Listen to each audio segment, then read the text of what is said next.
Hello दोस्तों, नमस्कार। मैं कृष्णा मुरारी आप सभी के बीच परीक्षा मनिया परिवार में हार्दिक स्वागत अभिनंदन करता हूं। एक क्वेश्चन है दोस्तों चंद्रगुप्त मौर्य का। चंद्रगुप्त मौर्य कहता है चाणक्य से कि गुरुदेव, यदि सब कुछ भाग्य में ही लिखा है तो मेहनत करने की क्या जरूरत है। सब कुछ भाग्य में ही लिखा है तो मेहनत करने की क्या जरूरत है। तो चाणक्य ने रिप्लाई करता है कि सब कुछ भाग्य में लिखा है तो मेहनत करने की क्या जरूरत है। क्या पता भाग्य में लिखा हो, मेहनत करने की ही जरूरत है, तब जाके सफलता मिलती है दोस्तों। इसीलिए भाग्य के ऊपर डिपेंड मत रहिएगा, कर्म के ऊपर डिपेंड रहिएगा और कर्म ही भाग्य का निर्माण करता है दोस्तों। आइए शुरुआत करते हैं आज की क्लास। दोस्तों आज का प्रश्न है, भारत में कार्यपालिका का अध्यक्ष कौन होता है। और इससे जितना संबंधित प्रश्न बनेगा हम आपको बताते चलेंगे दोस्तों। और इसके बाद अगली क्लास में हम आपका सारा एमसीक्यू सॉल्व करा देंगे। तो चलिए शुरुआत करते हैं। भारत में कार्यपालिका का अध्यक्ष कौन होता है दोस्तों। यानी भारत का जो प्रमुख होता है, यानी कार्यपालिका का अध्यक्ष होता है दोस्तों। तो यहाँ हम आपको एक विकल्प देते हैं, आप पहले ध्यान दीजिए और इसके बाद आंसर बताइएगा, नहीं तो हम तो बता ही देंगे। चलिए, भारत का कार्यपालिका का अध्यक्ष कौन होता है। आपका हम विकल्प देते हैं राष्ट्रपति, बी में आपका है उपराष्ट्रपति, सी में आपका हम विकल्प देते हैं प्रधानमंत्री। दोस्तों इसके बाद आपका लास्ट डी में नॉन ऑफ दीज। बताइएगा इसमें कौन सा आपका आंसर है। यानी भारत का कार्यपालिका का अध्यक्ष कौन होते हैं, राष्ट्रपति, उपराष्ट्रपति और प्रधानमंत्री, या इनमें से कोई नहीं। तो चलिए इसी का हम बारे में बात करते हैं कि भारत के जो संवैधानिक प्रमुख होते हैं, यानी भारत का संवैधानिक जो पद में सबसे हेड होते हैं दोस्तों, यानी भारत का राष्ट्रपति होते हैं। तो सबसे पहले आपका आंसर तो मिल गया कि भारत का प्रमुख यानी भारत के कार्यपालिका का प्रमुख कौन होते हैं, राष्ट्रपति होते हैं। तो यहाँ पर हम बात कर लेते हैं, थोड़ा सा राष्ट्रपति के बारे में जान लेते हैं। चलिए, जहां से हमारा प्रश्न आपका एग्जाम में बनने वाला है। अब देखिए, यहां से आपका प्रश्न बनेगा कि भारत के राष्ट्रपति कितने साल के लिए बनते हैं। 5 साल के लिए बनते हैं। इनका निर्वाचन कौन करता है, तो संसद के दोनों सदन, यानी दोनों सदन मीन लोकसभा और राज्यसभा के निर्वाचित सदस्य। इसके बाद राज्य के विधानसभा के सभी निर्वाचित सदस्य दोस्तों, यानी सदन के दोनों सदन और राज्य के सभी विधानसभा के निर्वाचित सदस्य किनका, राष्ट्रपति का निर्वाचन करते हैं। किस मत द्वारा, यानी इनके निर्वाचन करने के लिए एक निर्वाचक मंडल होता है। और निर्वाचक मंडल में कौन भाग लेता है, संसद के दोनों सदन। यहां पर नोट कर लीजिएगा, संसद के दोनों सदन लोकसभा और राज्यसभा दोस्तों। इसके बाद विधानसभा के सभी निर्वाचित सदस्य, यानी विधानसभा के सभी निर्वाचित सदस्य दोस्तों राष्ट्रपति के निर्वाचक मंडल में भाग लेते हैं। इसके बाद केंद्र शासित प्रदेश के जो विधानसभा है उनका भी सदस्य राष्ट्रपति के निर्वाचक मंडल में भाग लेते हैं। और इनका एकल संक्रमणीय मत पद्धति द्वारा दोस्तों निर्वाचन होता है। कितने साल के लिए, 5 साल के लिए दोस्तों। जब राष्ट्रपति का 5 साल का निर्वाचन होता है तो इनका शपथ कौन दिलाता है, सुप्रीम कोर्ट के मुख्य न्यायाधीश। कौन दिलाता है, मुख्य न्यायाधीश दोस्तों, सुप्रीम कोर्ट का मुख्य न्यायाधीश। अब वर्तमान में सुप्रीम कोर्ट के मुख्य न्यायाधीश कौन है, जस्टिस चंद्रचूड़ है। ठीक है, चंद्रचूड़ है। यहां से एक प्रश्न बनता है कि राष्ट्रपति का कार्यकाल कितने साल का, 5 साल के लिए। और इनको शपथ कौन दिलाता है, तो सुप्रीम कोर्ट के मुख्य न्यायाधीश दिलाते हैं। और इसके बाद राष्ट्रपति से एक और प्रश्न जो बनेगा कि यदि भारत का राष्ट्रपति हमारे देश से किसी दूसरे देश में चले जाते हैं तो क्या इनकी पद पर कौन उपस्थित होंगे, उपराष्ट्रपति। और उपराष्ट्रपति क्या होते हैं दोस्तों, तो राज्यसभा का सभापति होते हैं। और उपराष्ट्रपति को कोई वेतन होता नहीं मिलता है। उपराष्ट्रपति के उप सभापति होने के नाते उनको वेतन प्राप्त होता है। तो राष्ट्रपति का वेतन कितना है अभी वर्तमान में? 5 लाख दोस्तों। इसके बाद उपराष्ट्रपति का वेतन कितना है? 4 लाख दोस्तों। क्यों? क्योंकि उपराष्ट्रपति का वेतन नहीं होता है, राज्यसभा के सभापति होने के कारण उनको वेतन प्राप्त होता है। अब बात करते हैं राष्ट्रपति के, जहां से प्रश्न कि इनको किस विधि द्वारा हटाया जा सकता है? तो आर्टिकल 61 के तहत दोस्तों महाभियोग लगाकर। कब? जब ये संविधान का अतिक्रमण आदि हो जाए तब। इतना ध्यान रखिएगा। और बाकी इससे जितना MCQ टाइप के जो क्वेश्चन बनेगा आपका सारा हम नेक्स्ट वीडियो में कंप्लीट करा देंगे। चलिए अब देखिए एक बात और बताते हैं कि भारत के जो राष्ट्रपति होते हैं इनको राय सलाह देने के लिए कौन होते हैं? मंत्रिमंडल यानी मंत्री परिषद। कौन होते हैं दोस्तों? मंत्री परिषद होती है। ठीक है, यानी इनको एडवाइस देने के लिए। मंत्री परिषद के जो प्रधान होते हैं कौन? प्रधानमंत्री होते हैं। अभी वर्तमान में कौन है? श्री नरेंद्र मोदी जी हैं। तो यहाँ से भी प्रश्न पूछता है कि प्रधानमंत्री की नियुक्ति कौन करते हैं? राष्ट्रपति। किनको? लोकसभा के बहुमत दल के नेता को। याद रखिएगा।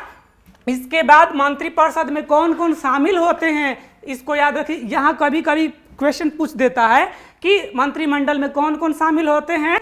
तो मंत्रिमंडल में शामिल होते हैं प्रधानमंत्री, इसके बाद कैबिनेट मंत्री, इसके बाद शामिल होते हैं राज्य मंत्री, इसके बाद शामिल होते हैं दोस्तों उप मंत्री। इतना ध्यान रखिएगा। बाकी सारे MCQ माध्यम से क्वेश्चन सॉल्व करा देंगे। चलते हैं हम नेक्स्ट क्वेश्चन पर। अगला क्वेश्चन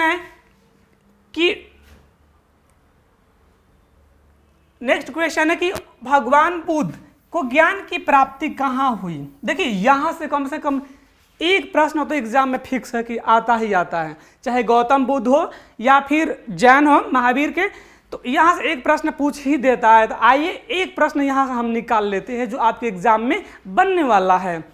अब देखिए यहाँ पर पहले बता दें कि भगवान बुद्ध को ज्ञान की प्राप्ति कहाँ हुई। ठीक है, तो सबसे पहले मैं बात करूं कि भगवान बुद्ध से पहले इनका बचपन का नाम क्या था? सिद्धार्थ। और जब इनको ज्ञान की प्राप्ति हुई तब जाके भगवान बुद्ध कहलाए। तो भगवान बुद्ध को ज्ञान की प्राप्ति कहाँ हुई? आइए हम डिटेल से थोड़ा सा जानते हैं। भगवान बुद्ध, देखिए यहीं से आपका एग्जाम में कैसे प्रश्न बनेगा हम निकालते हैं। आखिर यहाँ से कैसे क्वेश्चन हम निकालते हैं। सबसे पहले कि भगवान बुद्ध को ज्ञान की प्राप्ति कहाँ हुई? तो याद रखिए बोध गया। कहाँ दोस्तों? बोध गया। अब बोध गया कहाँ स्थित है? बिहार में। कहाँ है? बिहार में। अब बिहार की राजधानी कहाँ है? पटना। इतना ध्यान रखिए, ये तो सबको पता है। इसके बाद देखिए ज्ञान की प्राप्ति कहाँ है? बोध गया। कहाँ? पीपल वृक्ष के नीचे। कहाँ दोस्तों? पीपल वृक्ष के नीचे हुई। कितने साल की अवस्था में? 35 वर्ष की अवस्था में हुई दोस्तों। इसके बाद क्या हुआ? ज्ञान प्राप्ति के बाद उपदेश दिए। सबसे पहले कहाँ? सारनाथ वाराणसी। कहाँ दिए? सारनाथ वाराणसी दोस्तों। जिनको क्या बता रहे हैं? हाँ, कहाँ उपदेश दिए? सारनाथ वाराणसी, जिसको कहा गया बौद्ध धर्म में धम्म चक्र परिवर्तन। क्या कहा गया? धम्म चक्र परिवर्तन दोस्तों। इसके बाद अंतिम उपदेश कहाँ दिए? तो अंतिम उपदेश दिए उत्तर प्रदेश के कुशीनगर में। कहाँ? कुशीनगर में दोस्तों। किस भाषा में दिए? तो पाली भाषा में दिए। किस भाषा में? पाली भाषा में दिए। इनका बचपन का नाम क्या बताए? सिद्धार्थ। देखिए यहाँ कैसे प्रश्न बनता है दोस्तों कि और किस कुल से संबंधित थे? तो शाक्य कुल से संबंधित थे दोस्तों। किस कुल से? शाक्य कुल से संबंधित थे। एक प्रश्न और बता देते कि घर कब त्यागे? 29 साल के अवस्था में। और उसको क्या कहा गया जब गृह त्याग की घटना को महाभिनिष्क्रमण कहा गया दोस्तों। महाभिनिष्क्रमण, ठीक है। इसके बाद सबसे अंतिम उपदेश दिए थे कुशीनगर उत्तर प्रदेश में, और लास्ट में इनकी महापरिनिर्वाण कहाँ हुआ? कुशीनगर उत्तर प्रदेश में ही इनका निवारण हुआ। कब? महापरिनिर्वाण 483 ईसा पूर्व में दोस्तों इनकी महापरिनिर्वाण हो गया। वर्तमान में बात करें दोस्तों तो बिहार के बोध गया में शयन मुद्रा में, कौन सा मुद्रा में? शयन मुद्रा में यानी सबसे लंबी मूर्ति बनाई जा रही है। कितना फीट? 100 फीट लंबी दोस्तों, 100 फीट लंबी। अब यहाँ से एक और प्रश्न निकालते हैं कि शयन मुद्रा में क्या सोचते थे? तो शयन मुद्रा में सोचे थे कि आज से 3 महीना बाद हमारा काम तमाम हो जाएगा। कहाँ बताए? कुशीनगर में, मतलब कि हमारा मृत्यु हो जाएगा, महापरिनिर्वाण हो जाएगा। और इनकी जो मूर्ति बना है कहाँ? कोलकाता का फेमस आर्टिस्ट बनाया है मिंटू पाल। दोस्तों यहाँ से बात करते हैं कौन इनको इनका जो मिंटू पाल। दोस्तों पाल से एक और क्वेश्चन बन गया कि पाल वंश का स्थापना किसने किया था? गोपाल दोस्तों स्थापना किया था। और प्रश्न बनाए तो बाकी अगला प्रश्न हम बताएंगे, बाकी जो है एमसीक्यू माध्यम से अगला वीडियो में हम आपको से प्रैक्टिस कराते चलेंगे। बस इतना ही, चलते हैं हम अगला प्रश्न पे। अगला प्रश्न है कि वित्त आयोग की नियुक्ति कौन करता है? यानी वित्त मन धन रुपया, धन रुपया का बंटवारा करना होगा। तो वित्त यानी हमारे सेंट्रल लेवल पर, हमारे केंद्र लेवल पर इनका नियुक्ति सबसे पहले बता देते हैं कि वित्त आयोग, यानी वित्त आयोग जो है केंद्र और राज्यों के बीच क्या करता है? धन का बंटवारा करता है दोस्तों। और इनकी नियुक्ति कौन करता है? भारत के सर्वोच्च पद यानी पदाधिकारी राष्ट्रपति करते हैं दोस्तों। एक बात बता दें कि भारत के संविधान आर्टिकल 280 में, चलिए यहाँ पर हम बात कर लेते हैं नेक्स्ट पेज में वित्त आयोग के बारे में, जहाँ से हमारा प्रश्न बनने वाला है। वित्त आयोग दोस्तों, वित्त आयोग की नियुक्ति कौन करता है? राष्ट्रपति। भारत के संविधान में वित्त आयोग का वर्णन किया गया किसमें? आर्टिकल 280 में। और राष्ट्रपति जो है राष्ट्रपति 5 सदस्यों का क्या करता है? नियुक्ति करता है, जिनमें क्या होते हैं? एक अध्यक्ष होते हैं और बाकी 4 अन्य सदस्य होते हैं। अन्य 4 क्या होते हैं? अन्य सदस्य होते हैं और एक अध्यक्ष होते हैं। कितने साल के लिए? 5 साल के लिए। और सबसे पहले वित्त आयोग का गठन कब किया गया था? तो 22 नवंबर 1951 में। किसके यानी किसके अध्यक्षता में? तो केसी नियोगी की अध्यक्षता में दोस्तों, केसी नियोगी की अध्यक्षता में। अभी वर्तमान में अध्यक्ष कौन है? तो एन.के.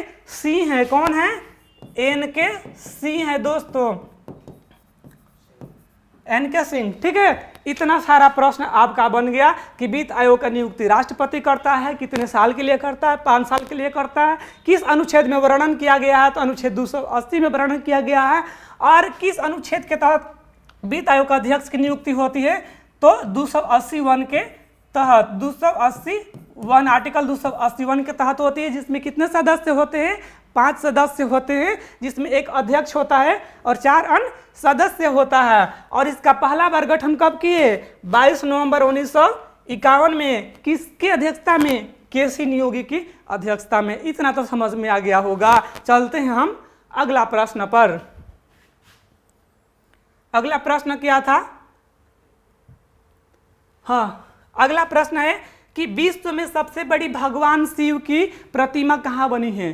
दोस्तों भगवान शिव हर हर महादेव यानी घर घर महादेव, ठीक है। तो यहाँ से जो क्वेश्चन बनेगा मैं आपको बता देता हूँ कि विश्व में माने पूरे संसार में अब भगवान शिव, ऐसे तो भोलेनाथ को कौन नहीं जानता है, उनसे बड़ी यानी भारत, ऐसे तो हमारा देश धार्मिक देश ही है और दूसरा देश तो सोचेगा भी नहीं, पता नहीं सोचेगा तो पता नहीं, लेकिन विश्व में सबसे बड़ी भगवान शिव की प्रतिमा बना है कहाँ दोस्तों? तो सीधी बात करूं, राजस्थान में बना है दोस्तों। चलिए थोड़ा सा हम भी चर्चा कर लेते हैं भगवान शिव के बारे में।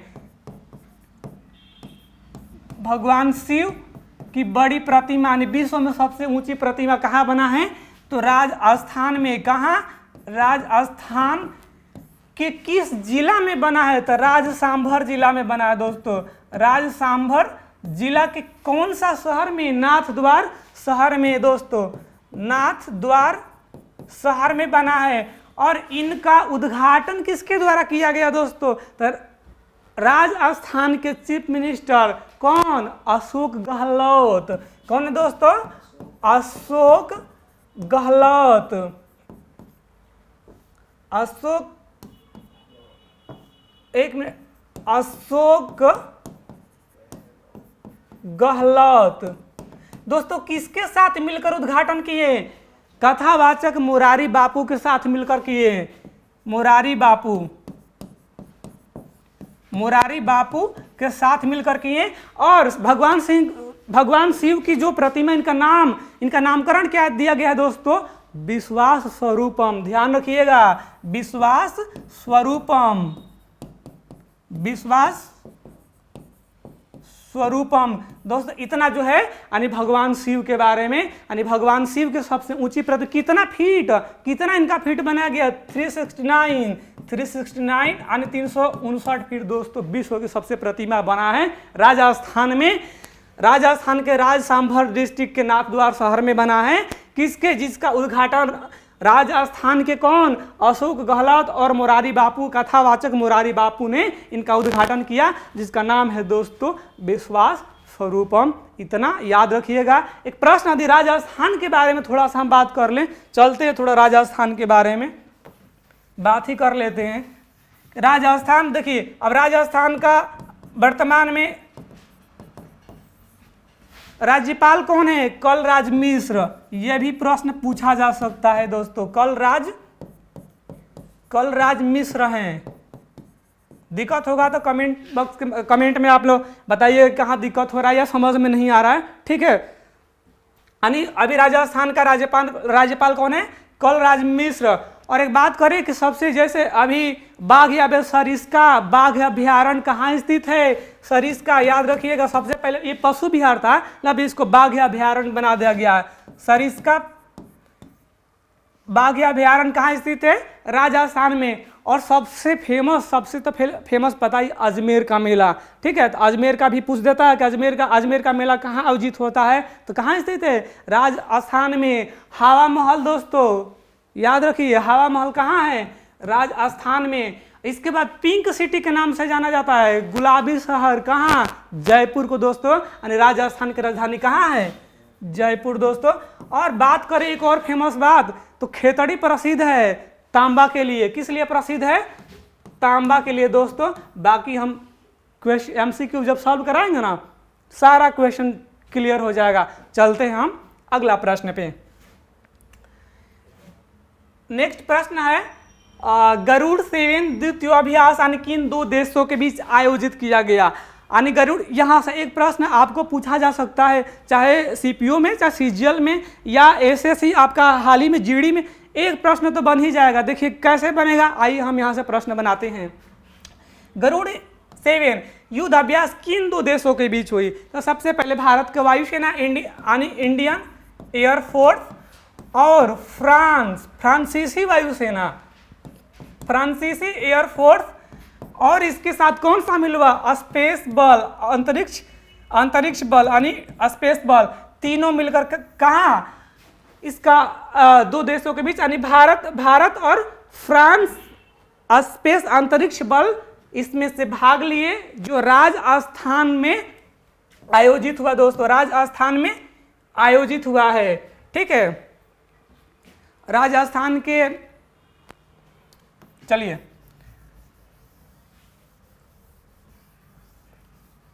कौन सा दो देश तो भाग लिया? तो इंडिया के भारत वायुसेना, भारतीय वायुसेना और फ्रांस के वायुसेना सहित अंतरिक्ष बल, ठीक है। तो आइए थोड़ा सा भारत के वायुसेना के बारे में हम बात कर लेते हैं। यानी भारतीय इंडियन एयरफोर्स के बारे में हम बात कर लेते हैं। तो भारतीय वायुसेना का गठन कब हुआ था? तो भारतीय वायुसेना गठन 8 अक्टूबर 1932 में हुआ था, जिसकी मुख्यालय कहाँ बनाया गया दोस्तों? नई दिल्ली बनाया गया।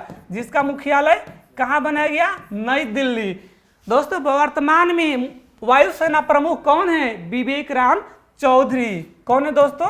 विवेक राम चौधरी। दोस्तों एक बात और बता रहे हैं, पूछ देते कि वायुसेना दिवस कब मनाया जाता है? तो याद रखिएगा 8 अक्टूबर को मनाया जाता है। यदि पूछ दे कि थल सेना दिवस कब मनाया जाता है? तो 15 जनवरी। और पूछ दे कि नौसेना दिवस कब मनाया जाता है दोस्तों? तो 4 दिसंबर को मनाया जाता है। इतना याद रखिएगा। अगला प्रश्न पे चलते हैं। अगला प्रश्न आपका है, जल जीवन मिशन की शुरुआत कब हुई? जल जीवन मिशन की शुरुआत कब हुई? तो जल जीवन की मिशन यानी कहने से पता चलता है कि भाई जल जीवन विदाउट हम लोग तो बिना पानी के रह ही नहीं सकते हैं। तो जल जीवन मिशन की शुरुआत सबसे पहले भारत के स्वतंत्रता दिवस यानी 15 अगस्त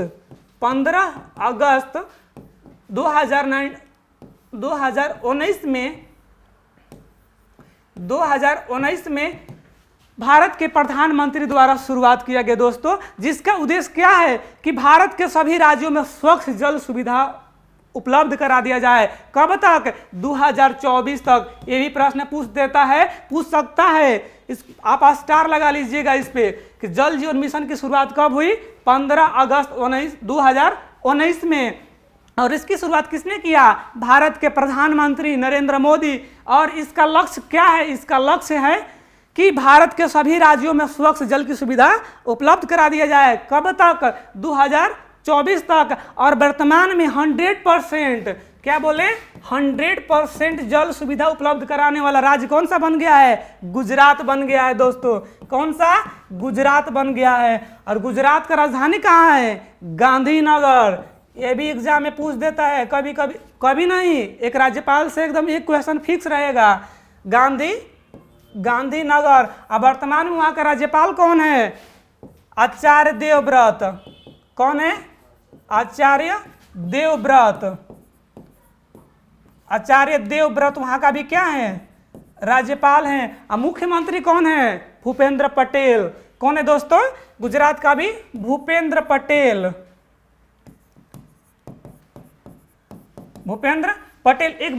एक क्वेश्चन एक और बताते हैं, गुजरात से क्वेश्चन निकालते हैं। सरदार वल्लभ भाई पटेल को तो पूरी दुनिया जानता है। अब देखिए एक क्वेश्चन दांडी यात्रा को याद कीजिए, साबरमती आश्रम को। यहाँ से एक क्वेश्चन तो पूछता है।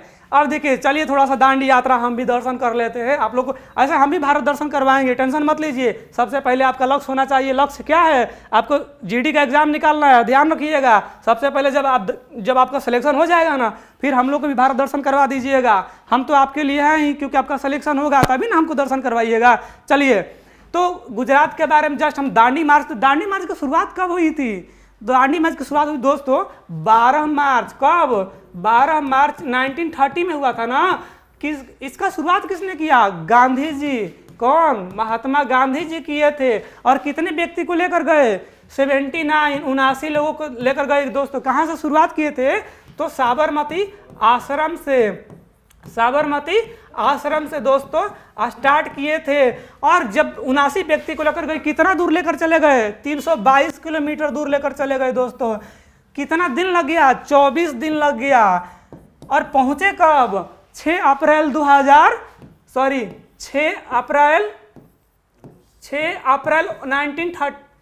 1930 को दोस्तों पहुंचे। और दांडी पहुंचते हुए क्या उठाए? मिट्टी, नमक उठाए और कानून भंग किए दोस्तों। और यहाँ से एक और आंदोलन शुरुआत हो गया, स्वदेशी आंदोलन। कौन सा दोस्तों? स्वदेशी आंदोलन। इतना मैंने आपको बारे में बता दिया कि दांडी मार्च की शुरुआत हुई 12 मार्च 1930 में। शुरुआत किया महात्मा गांधी। कहाँ से? साबरमती आश्रम से। कितने व्यक्ति को लेकर चले? 79। और कितना? 322 किलोमीटर दूर चले गए। कितना दिन लग गया? 24 दिन लग गया। अब पहुंचे कब? 6 अप्रैल 1930 में दोस्तों इतना ध्यान रखिएगा। और नमक कानून भंग किए, वहाँ से एक आंदोलन शुरुआत हो गया, स्वदेशी आंदोलन दोस्तों। इसके बाद मिलते हैं नेक्स्ट वीडियो में और आपको SSGD का प्रैक्टिस बैच के साथ। तब तक के लिए दोस्तों धन्यवाद। और इसी तरह आप हमारे चैनल को लाइक, सब्सक्राइब और शेयर कीजिएगा दोस्तों। यदि आपको वीडियो पसंद आए तो अपने दोस्तों के साथ शेयर कीजिएगा, लाइक करना मत भूलिएगा। बाकी कमेंट कीजिएगा दोस्तों कि हमारा पढ़ाई आपको कैसा लगा और कहाँ समझ में नहीं आया। तब तक के लिए मिलते हैं नेक्स्ट वीडियो में। जय हिंद, धन्यवाद।